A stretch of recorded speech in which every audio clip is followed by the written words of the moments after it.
Hi, everybody. Say hi, Josiah. So, welcome back to another car combo. Right now, my heart is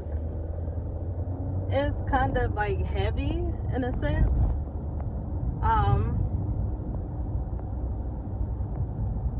Because I did something. I don't know if I want to say it now or wait. I think I'm gonna say it now. Basically, I'm no longer with my job, and I think I talk a little bit better like when I'm in a car. I don't know what it is about being in the car, but I feel like I talk a little bit better. But so I'm no longer with the company. Yeah.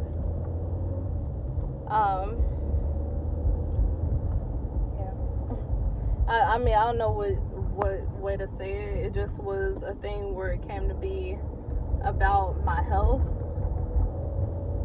and me prioritizing my son's health as well. Yeah. So that's, as a parent, that's a major priority. So I decided to prioritize that my well-being, my family's well-being over my job. And I'm not gonna say that cost me my job, because at the end of the day, I don't really feel like I'm losing anything. But it is what it is. And my last video, sorry, it's like I'm losing my voice, so just bear with me because I'm still sick. I'm trying to fight whatever this is. But my last video, I told you guys how I thought I had coronavirus, and I ended up feeling worse after that, and my doctor ended up saying that maybe I had a false negative test, because I took my test as soon as I started feeling bad. So she said typically when you take a test that early on, then boom, false negative. Excuse my nails. So I was just like, it made me feel very anxious, and I was not feeling good. And I'll talk to y'all a little bit later, my experience with that. So pretty much my doctor said that I did have coronavirus. Returning back to work,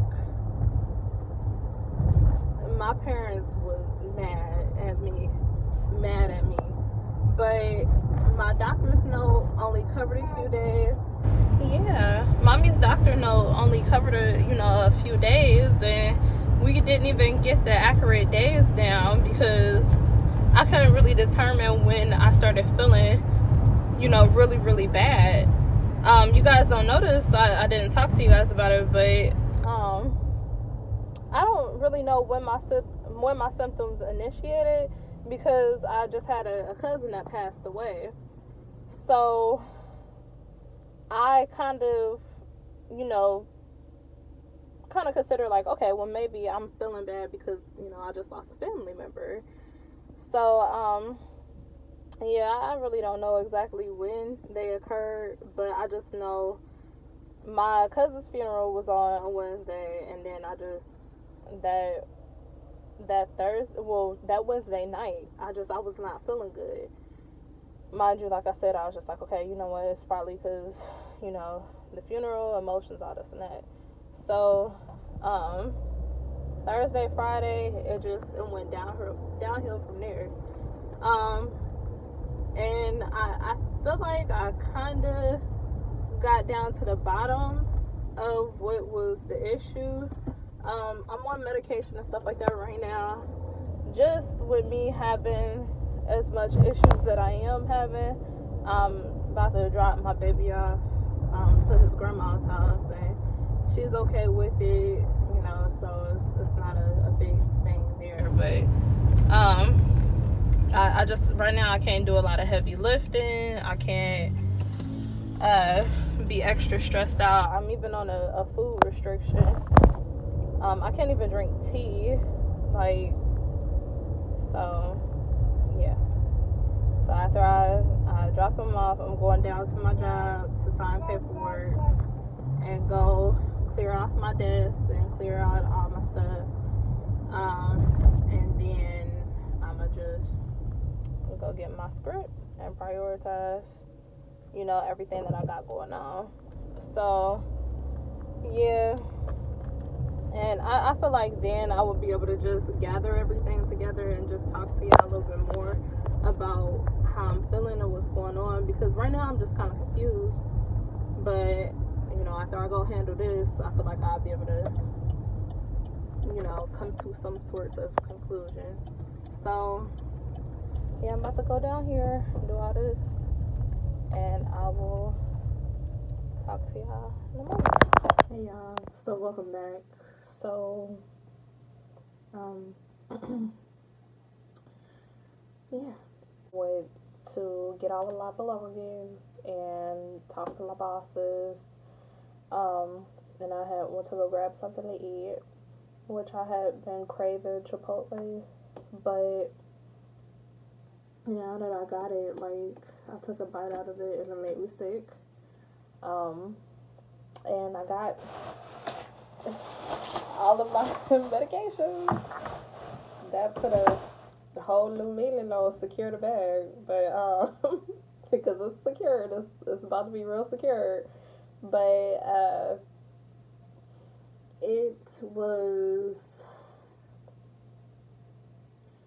I was anxious.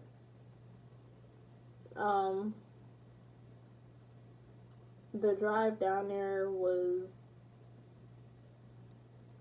unsettling, and I don't know. It's so weird though, because when you feel yourself like vibe with certain people, right? It kind of takes away from that, if that makes sense. I'm looking around this room like I got a lot of work to do, and this is my office. This is gonna be my new work area. I do feel like this room is very anointed, but yeah, I don't know. It's something where it's like, okay, I gotta get used to my new norm. Am I sad? In a sense, yeah, because I'm saying bye to the things that I was used to and what I know. And that's just what it is about life. You have to step into the unknown. In previous videos, like I was talking to y'all about how I was, you know, feeling like, you know, it's time to go. And pretty much like what I was saying earlier too was that like my parents was upset with me for going back to work, but I just had to know that I was still capable of performing the job. That, you know, that the way that I was feeling as far as like physically being sick, and then mentally with this, you know, not aligning, and then also spiritually, that it all had to come together and make sense. And then when I go to the doctor today, and it seems like everything just kind of happened all of a sudden as far as me, you know, being released from my job. With me going to the doctor today and being told the news that I was told, sorry, y'all. It just was like, so it was just gonna happen either way. And my job is the kind of job that does not take like doctor's notes and stuff like that, and just so many different changes was just gonna happen. So maybe, you know, it is not maybe. I'm gonna just say that I trust that God had put me in this situation for a reason, and that it just didn't align with me spiritually because it wasn't for me and it wasn't doing anything to serve me. So, you know, while it was weird, like I, you know, a couple looks, and you know, and I walked in and my stuff was just already boxed up. It didn't. There was no pain. And that was just my experience with this. I mean, it seems like for so long I've thought about this moment, and it's like I kind of feared it, but then again, like, I don't know. I just really wish that I had the words to explain how the way I feel. I think right now I'm just at a point numbness, and I know there is going to be some pain that comes in. You know, ain't nothing real cute about being unemployed, but I'm not even considering myself as being unemployed. I'm considering myself as taking a step towards my own business, towards my own hopes and my own dreams and things like that. And like I said, you know, it just would have been too hard for me. I felt like I wasn't delivering my authentic self to you guys, you know, by coming out here and saying, oh yeah, you need to cut things off that's not for you. You need to follow your heart. You need to do, you know, follow your passions and stuff like that. I don't know why I'm tapping with these 3 nails. just 3. They hanging on by a thread, but they still cute though. That look like a gang sign, and it's not YouTube, but yeah, yeah. So I'm gonna get started on some stuff that I gotta do. I actually got a list right here, whole list. See all that. But this is so ironic. This is for today. At the bottom of this page, it says, I'm gonna fold this so y'all can't be seeing what I'm up to. It says, believe. Ooh, I'm gonna hide my fingers. Oh. But look, y'all, my nail tech, she didn't want to see me because I, you know, was having them symptoms of corona, just left. Okay, but it says, believe you are here for a reason.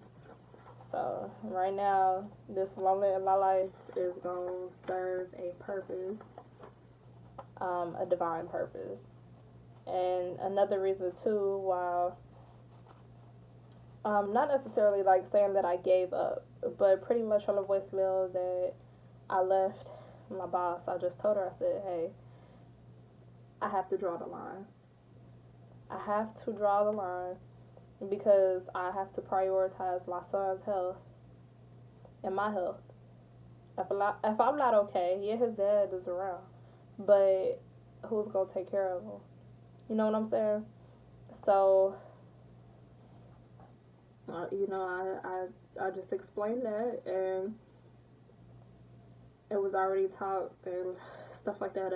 Other possibilities, what could happen with the job. That Wednesday night, I left and I felt horrible.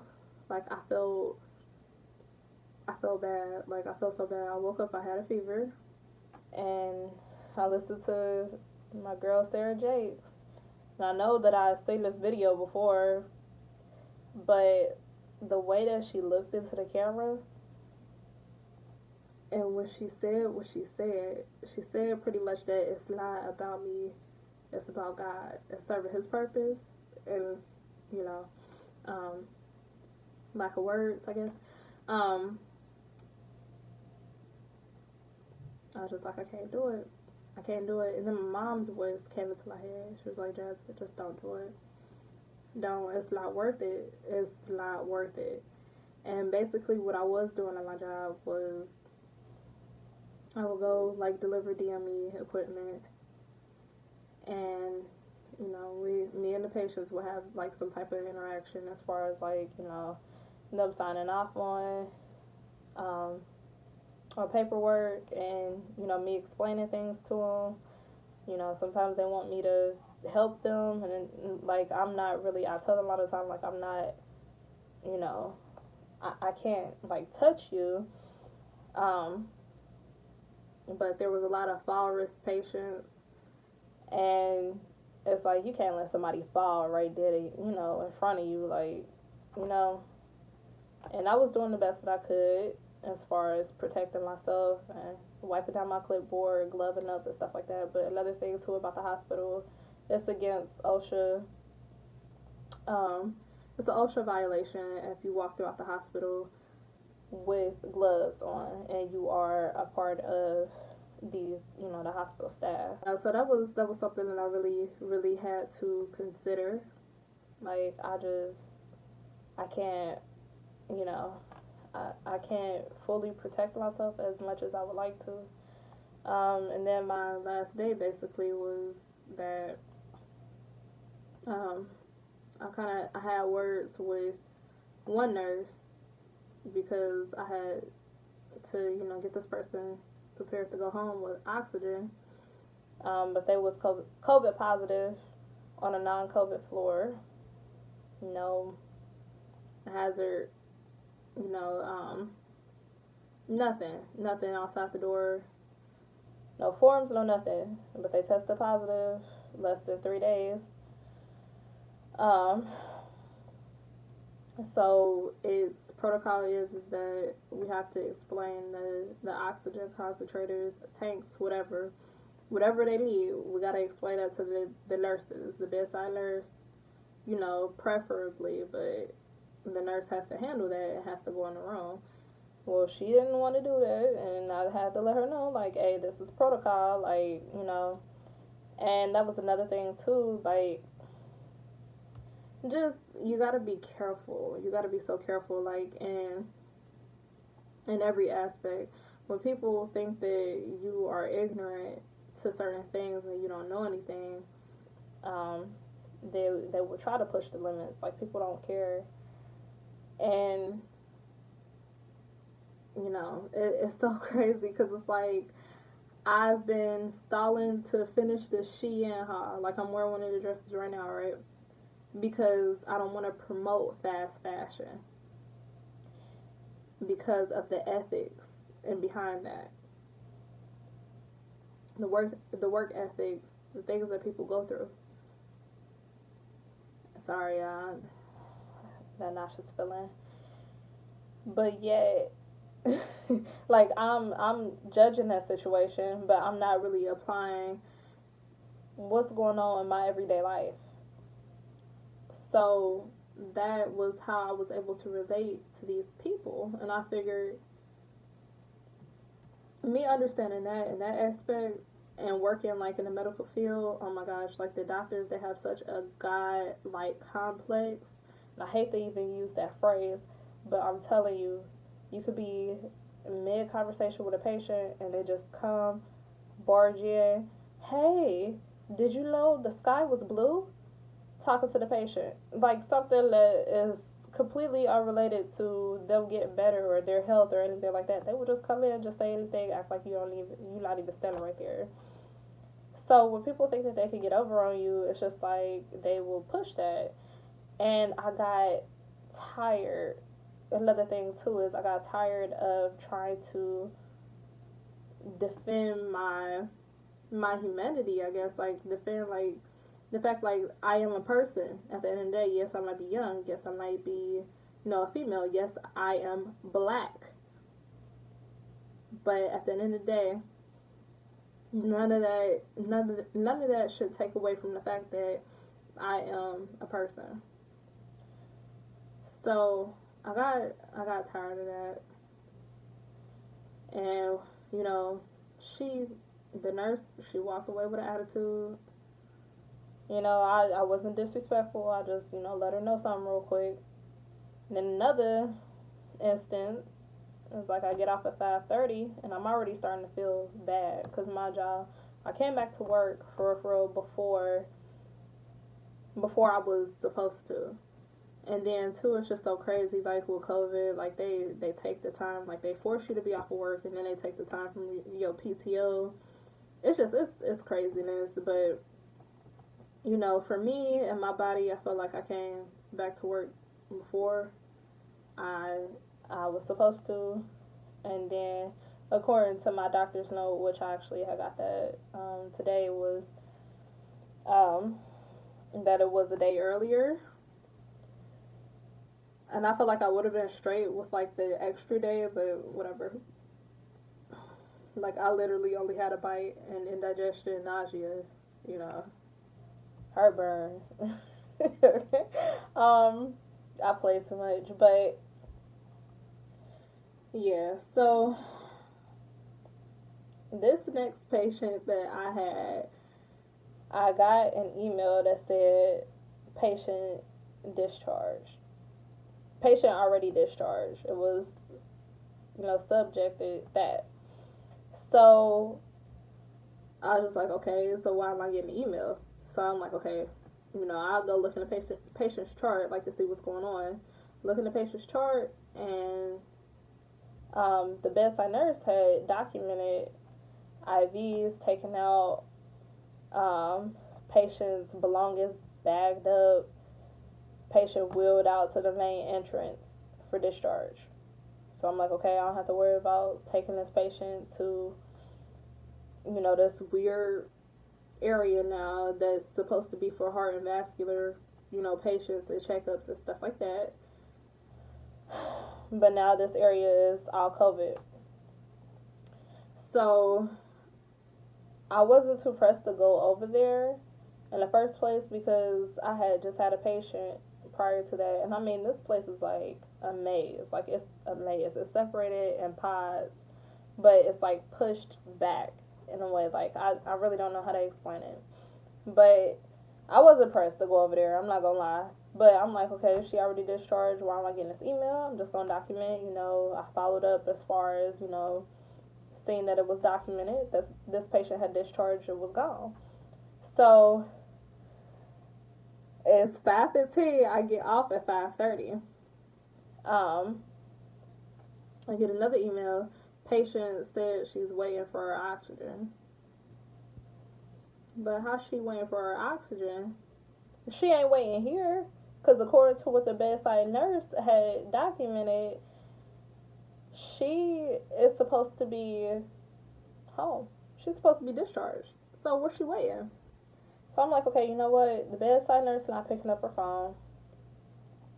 Like, I don't got these games to play. I gotta be home at a certain time because me and Brenna swapped.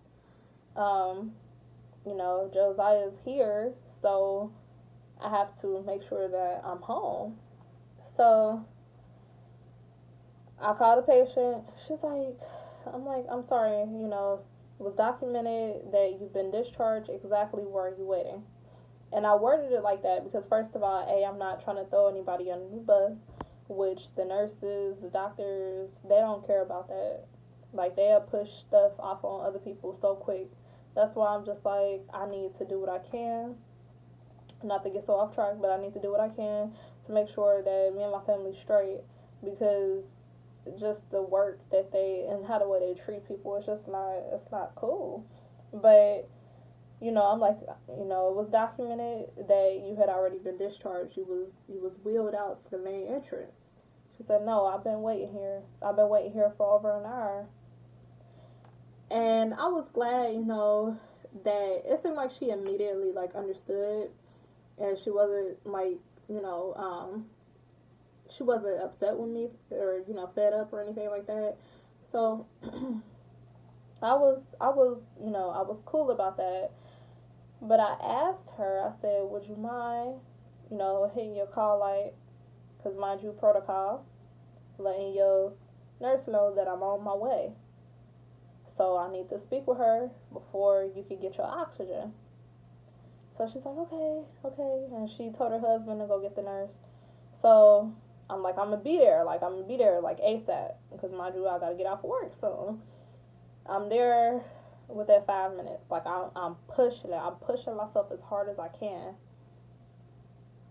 And mind you, like, from my side, I'm still having these symptoms, even to this day. Like, y'all see it, but I'm still having these symptoms, and I'm tired.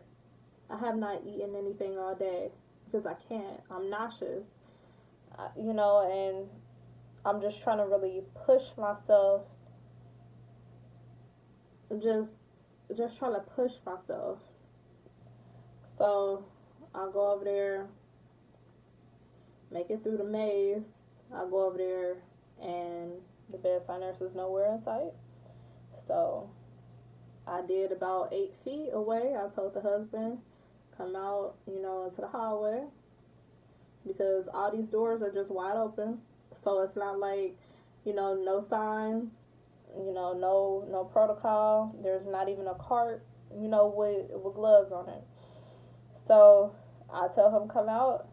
I let him know. She heard me.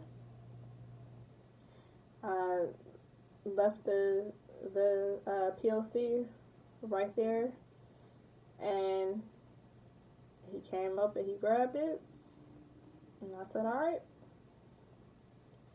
And that was the last experience.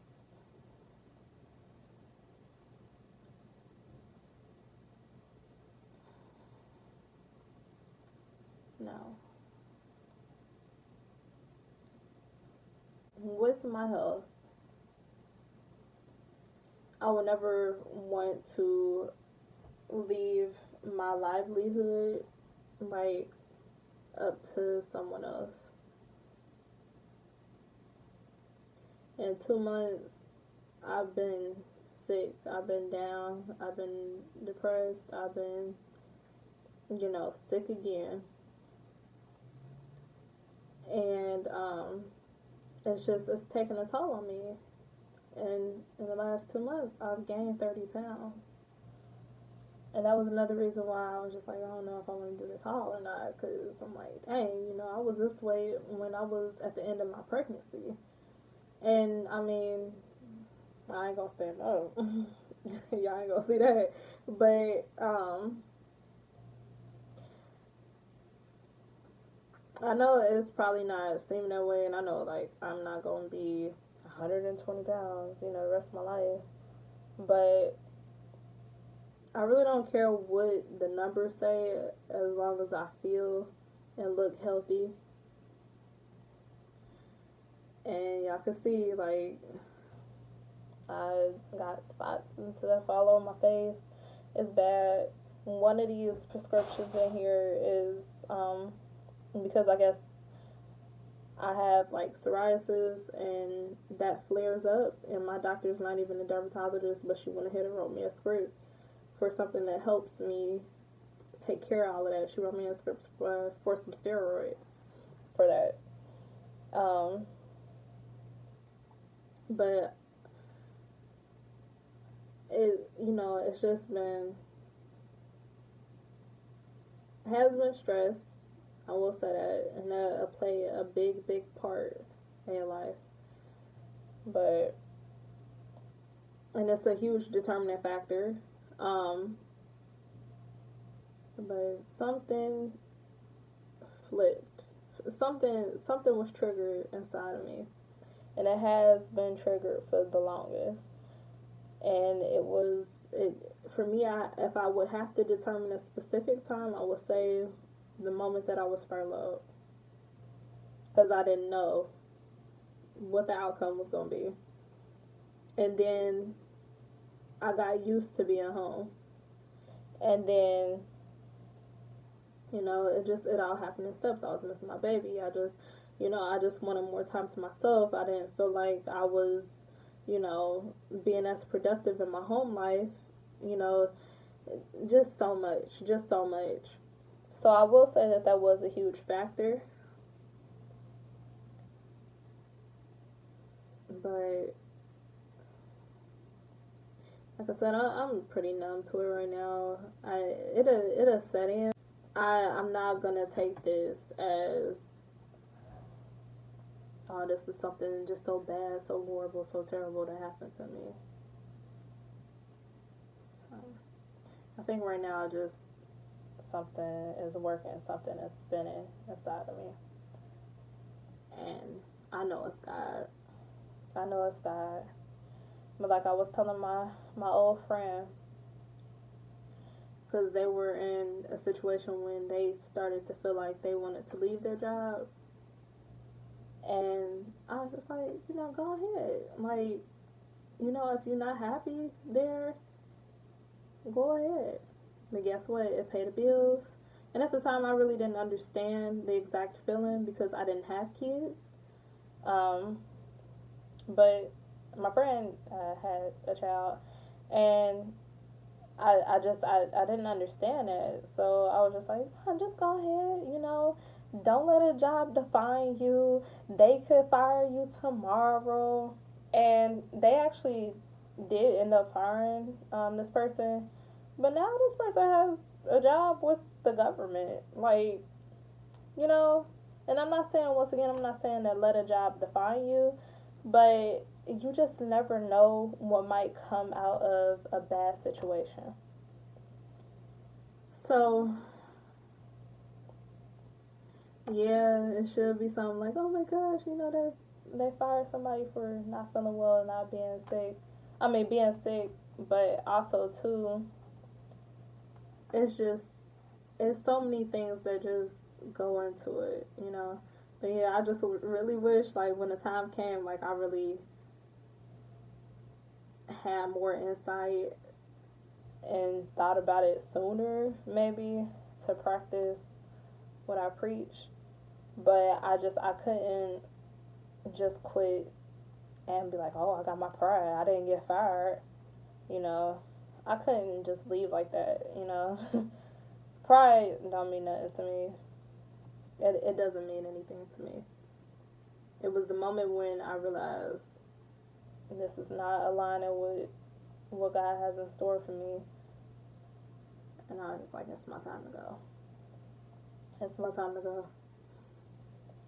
And I'm not saying that, I agitated, me getting fired so much. Because I didn't. I was just being honest. And that ended up costing me something that I know is not for me. So at the end of the day,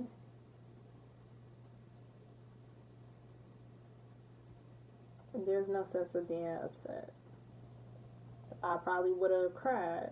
I mean, my bosses are dope, and the job's not hard, and I don't really work with anybody. I mean, as far as like coworkers, like I'm used to a lot of factory work. Like, I'm not standing next to somebody on a line and stuff like that. Like, just all those little comparisons, but that has nothing to do with who I am today. Y'all, thank you so much for watching this video. I will just let you guys know to follow your heart, follow your dreams, and really trust God. Trust God, because He will never leave you nor forsake you. Stay hydrated, stay blessed, put yourself first. I love y'all. I'll see y'all in the next video. Bye. A few days ago, I could not do that. So, yeah, bye.